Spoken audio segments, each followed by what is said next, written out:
On est avec Laurent Delage, le coach de l'équipe pour cette deuxième journée de compétition à Porto Cervo sur les TP52 Worlds. Alors Laurent, comment s'est déroulée la seule et unique manche lancée aujourd'hui? Alors la seule et unique manche lancée aujourd'hui malheureusement, parce qu'on aimerait bien courir un petit peu plus. On a attendu d'abord le vent un petit peu longtemps, il a fini par arriver avec un petit 8-9 nœuds qui était assez agréable, une mer assez plate.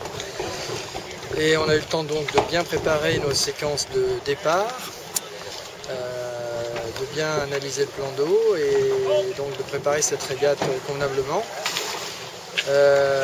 Malheureusement on a pris malgré les préparations, un très mauvais départ parce qu'on a davantage joué un petit peu, on va dire, la règle en essayant de fermer la porte à un bateau qui voulait passer entre nous et le comité de course et qui nous a finalement déventé, pris le vent et qui nous a obligés à partir complètement arrêtés. Donc on a réclamé pour ça. Le jury qui est sur l'eau a estimé qu'il n'y avait pas de faute de ce bateau, mais ça nous a quand même empêché de prendre un très bon départ. Ce bateau, c'était Container? Non, c'était Azzurra. C'était Azzurra, d'accord.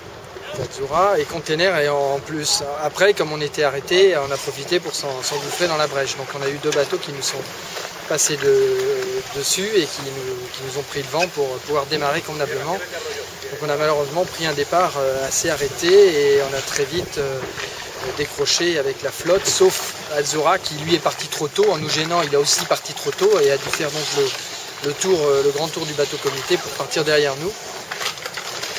Et après on a cravaché autant qu'on a pu en faisant une stratégie, une tactique qui était bien, et ça nous a permis de revenir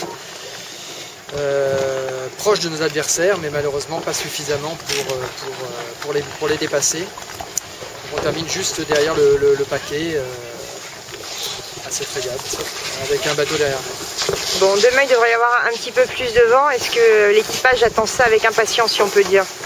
C'est vrai qu'avec plus de vent, c'est plus facile pour ce bateau.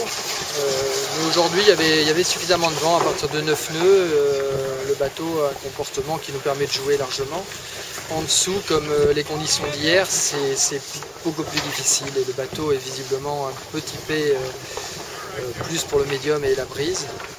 Donc dès qu'on fait des régates entre 7 et 5 nœuds, on voit visiblement que notre bateau ainsi qu'Azzurra, qui est son sister ship, souffre davantage. Merci Laurent.